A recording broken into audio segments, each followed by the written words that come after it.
하나님의 말씀은 베드로전서 1장 8절에서 12절까지의 말씀입니다.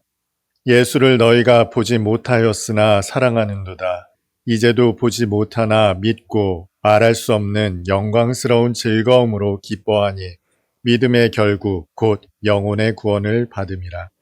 이 구원에 대하여는 너희에게 임할 은혜를 예언하던 선지자들이 연구하고 부지런히 살펴서 자기 속에 계신 그리스도의 영이 그 받으실 고난과 후에 받으실 영광을 미리 증언하여 누구를 또는 어떠한 때를 지시하시는지 상고하니라. 이 섬긴 바가 자기를 위한 것이 아니요 너희를 위한 것임이 계시로 알게 되었으니 이것은 하늘로부터 보내신 성령을 힘입어 복음을 전하는 자들로 이제 너희에게 알린 것이요 천사들도 살펴보기를 원하는 것이니라. 아멘. 저희 부모님 세대 이전에 할아버지 할머니 세대에는 부모님들께서 서로 약조를 하시고 결혼하는 경우가 있었다고 하죠. 상대방 얼굴도 알지 못한 채 부모님들의 인격과 성품만을 보고 서로 약조하여 결혼식을 올리고 평생을 같이 살아가는 오늘날로서는 받아들이기 어려운 결혼 문화가 우리나라에 있었다고 해요. 그런데도 불구하고 우리 할아버지 할머니들 잘 사셨죠. 오히려 내가 선택하고 결정한 오늘날의 결혼, 우리나라 이혼율이 그렇게 높다고 하니까 걱정스럽습니다만, 그런데 아무리 생각해도 얼굴 한번 보지 못한 사람과 만나 평생을 같이 하는 삶, 도무지 가늠이 되지 않습니다. 참으로 기이한 일입니다. 그런 사람을 만나서 서로 사랑하고 또 아들, 딸 낳고 잘 사셨던 할아버지, 할머니 세대. 그런데 어떤 사람들에게 이와 비슷한 아주 기이한 일들이 나타났다는 거예요. 보지 못하였으나 사랑하고 이제도 보지 못하지만 믿고 기뻐한다는 겁니다. 바로 그리스도인들의 주님을 향한 마음이 이렇죠. 우리는 주님을 뵌 적이 없습니다. 그런데 사랑합니다. 과거에도 그랬지만 지금도 역시나 주님을 뵙지 못합니다만 주님을 기뻐합니다. 또 따릅니다. 어떻게 이런 일이 우리에게 가능할까요? 이 설명할 수 없는 이 일을 오늘 본문은 이렇게 한마디로 설명합니다. 은혜. 물론 1차적으로는 이 본문에 나타난 너희에게 임할 은혜라는 것은 우리에게 장차 임할 구원을 지칭하는 거예요. 그런데 이 은혜가 구원만을 지칭하지는 않습니다. 우리가 흔히 사용하는 표현이 있죠. 은혜 받았습니다. 그런데 여러분 어떤 의미로 이 은혜 받았습니다 라는 말을 사용하시나요? 목회자들 입장에서야 그 말이 반갑게 들릴지 모르겠습니다만 그게 정말 받은 은혜가 맞는지 의구심이 드는 것도 사실입니다. 왜냐하면 우리는 이 은혜 받았습니다 라는 말의 정확한 의미를 잘 모르고 사용하는 것 같기 때문에 그렇습니다. 예배를 드리고 눈물을 흘리면 내 마음이 고무되면 감정적으로 고취가 되면 그럴 때 은혜 받았습니다 이렇게 표현을 하십니까? 그런데 정말 이것이 우리가 은혜를 받은 것이 맞습니까? 도대체 은혜를 받았다는 것은 무슨 뜻일까요? 이에 앞서 먼저 복음에 대해 이야기를 하지 않을 수 없습니다. 여러분 복음이 무엇입니까? 말 그대로 복된 소식입니다. 내 입장에서 내 관점에서 볼 때 복된 소식, 여러분에게는 어떤 것이 복된 소식입니까? 입시를 준비하는 학생이라면 합격의 소식이 복음이 될 수 있겠죠. 군 복무를 하는 군인이라면 제대 소식이 복음일 겁니다. 집 장만하려고 열심히 아등바등 사시는 분들이라면 내 집 장만했다는 소식이 바로 복된 소식이 될 거예요. 다시 말해 복음은 제각각 다르다는 겁니다. 자기가 처한 상황이나 처지에 따라서 복음이 달라질 수 있다는 거죠. 이에 비추어 본다면 기독교의 복음은 어떻게 보면 복음이라고 하기에는 조금 거리가 멀죠. 내 집 장만을 목표로 살아오는 사람에게 한 푼 두 푼이 얼마나 귀합니까? 그런데 그리스도인이 된다면 적잖은 돈이 빠져나간단 말이에요. 이것이 어떻게 복음이 될 수 있겠어요? 레저를 즐기시는 분이라면 주말이면 시간을 투자해야겠죠. 그런데 기독교 복음은 주일이면 교회로 나올 것을 독려합니다. 예배를 드려야 한다는 거예요. 레저를 즐겼던 분이라면 꼬박꼬박 주일을 헌납해야 하는데 이것이 복음일 리가 없습니다. 그런데 어떤 사람들에게 그리스도의 복음이 복된 소식이 되었단 말이죠. 아무리 봐도 기독교 복음은 내 기준에 부합하는 복음이 아닌데 저와 여러분에게는 복음이 되었다는 겁니다. 이게 무슨 뜻일까요? 그 복음의 내용이 바뀌었습니까? 아니요, 그렇진 않습니다. 그러면 뭐가 달라진 걸까요? 내가 원하는 것, 내 기준이 달라졌다는 겁니다. 조금 더 알아듣기 쉽게 설명을 드리겠습니다. 저는 카페에서 커피를 마시는 사람들을 전혀 이해하지 못했습니다. 콩 태운 물을 4,000원, 5,000원씩 주고 마신다니 이게 말이나 될 법합니까? 차라리 그 돈이면 과일 주스를 먹는 게 훨씬 더 건강에도 좋겠다 그런 생각을 했었어요. 그러니 커피 마시는 사람들 도저히 이해할 수가 없었죠. 그런데 지금은 달라졌습니다.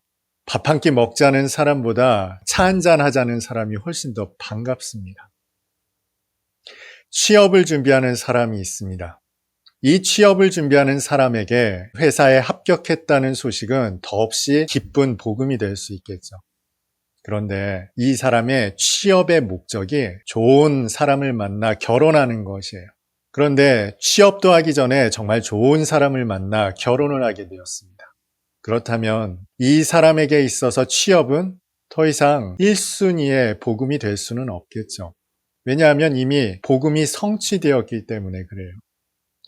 복음의 내용이 바뀐 것이 아니라 내 기준이 달라지는 것. 이것을 일컬어 은혜 받았다고 하는 겁니다. 여러분, 은혜 받았다는 것은요, 내가 바라는 것, 내 기준에 합당한 것을 받았다 그 뜻이 아니라요, 내 기준이 완전히 달라졌다는 겁니다. 이전에는 예수가 나와 무관한 사람이었습니다. 나와 아무런 상관이 없었어요. 그때는 기독교 복음이 전혀 복음이 될 수 없었죠. 그런데 어느 순간 예수께서 나의 구원자가 되시고 하나님이 되시며 나의 사랑이 되셨다. 이것이 믿어지고 받아들여진 사람들. 이 사람들이 기독교 복음이 비로소 진정한 복음이 되는 것입니다. 그의 가치 기준이 완전히 달라진 것이에요. 이것을 두고 우리는 은혜를 받았다 이렇게 말하는 거예요. 나아가 우리가 은혜를 받았다는 것은요, 하나님의 창조와 하나님의 심판과 구원이 믿어진다는 거예요. 이것이 믿어지지 않고서 그리스도 예수가 어떻게 우리에게 유의미한 존재가 될 수 있겠습니까? 이들에게는 그 소망의 원천이 달라졌습니다. 예전에는 성공이고 부요함이었다면 이제는 하나님의 나라가 있어요. 하나님의 뜻이 우리 가운데 성취되고 이루어지는 것이 기쁨이 된다는 겁니다. 완전히 기준이 달라진 것이죠. 이들에게는 믿음의 결국 영혼의 구원을 받는 것, 이것이 가장 큰 소망이 된다는 겁니다. 그런데 이것은 오늘 본문의 내용입니다만 조금 이상합니다. 저와 여러분이 받는 구원, 영혼의 구원입니까? 아니죠. 우리는 사도신경을 통해서 몸이 다시 사는 것을 고백합니다. 물론 이 몸에는 우리의 영혼도 포함됩니다. 그런데 오늘 본서에서는 유독 영혼의 구원을 받음이라 라고 기록하고 있다는 거예요. 저와 여러분이 받는 구원이 영혼의 구원에 국한되어 있을까요? 베드로는 그 사실을 모르고 오늘 이렇게 기록하고 있는 것일까요? 이것은 베드로의 조금 특별한 상황을 염두에 두어야 이해를 할 수 있습니다. 예수께서 잡히시던 밤에 모든 제자들이 예수님을 버리고 도망갔습니다. 예수님을 팔아넘겼던 가룟 유다는 그 자책감에 스스로 목매어 죽었죠. 어떻게 해서든지 예수님을 따라가다가 결국 예수님을 3번이나 모른다고 부인했던 베드로는 밖으로 나가서 심히 통곡했다고 복음서는 기록하고 있어요. 자신이 버렸고 심지어 그 보시는 앞에서 부인했던 베드로의 마음 어땠겠습니까?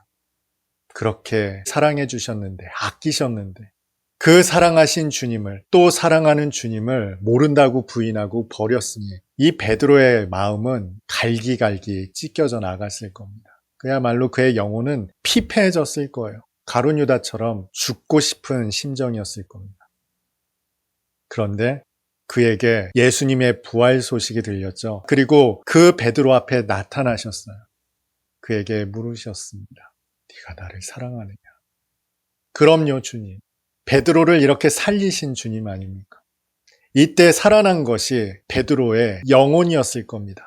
자신이 사랑했던 주님을 팔아넘겨 피폐해질 대로 피폐해졌던 베드로의 영혼이 바로 이 예수님의 부활로 소생할 수 있었죠. 뿐만 아니라 내가 다시 오마 그 주님의 언약의 말씀이 그의 영원한 소망이 되었을 겁니다. 베드로는 이제 재림의 소망으로 영혼의 소생함을 받은 존재가 되었어요. 이런 맥락에서 볼 때 베드로가 본문을 이렇게 기록했다는 것이 충분히 납득이 됩니다. 그래서 베드로도 이를 염두에 두고 이렇게 기록한 거예요. 영혼의 구원을 받음이라. 저와 여러분은 구원을 받았습니까? 받고 있습니까? 받을 것입니까? 셋 다 맞습니다. 저와 여러분은 구원을 받았습니다. 그리고요, 지금도 여전히 구원을 받고 있어요. 그리고 장차 오실 주님을 배울 때 그 구원은 우리에게서 완성될 것입니다. 오늘 베드로가 영혼의 구원을 받음이라 라고 표현한 이 표현은 중간태 현재 분사라는 문법적 표현으로 사용이 되었는데 이것은 지금도 구원을 받고 있다는 뜻을 함의하고 있어요. 나는 지금도 여전히 구원을 받고 있습니다. 어떻게요? 은혜 받음을 통해서요. 은혜를 받음으로 여전히 우리는 그 구원에 참여하고 있다는 겁니다.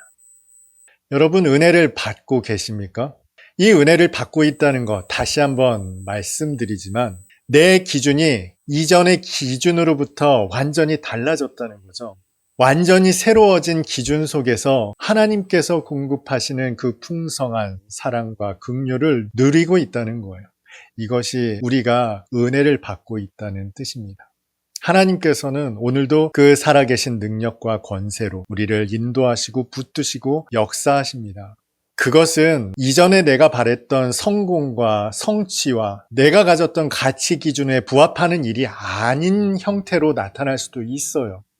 고난일 수도 있고요. 실패와 좌절일 수도 있습니다만 이를 통해서 주님이 여러분과 함께 하신다는, 붙드신다는, 여러분을 구원하신다는 그 충만한 마음으로 충만해진다면 저와 여러분은 구원을, 은혜를 받고 있는 것입니다. 그런데 그렇지 못한 경우도 많은 것 같아요. 은혜 받았습니다 라는 그 말 속에는 내가 듣고 싶은 이야기를 들었습니다.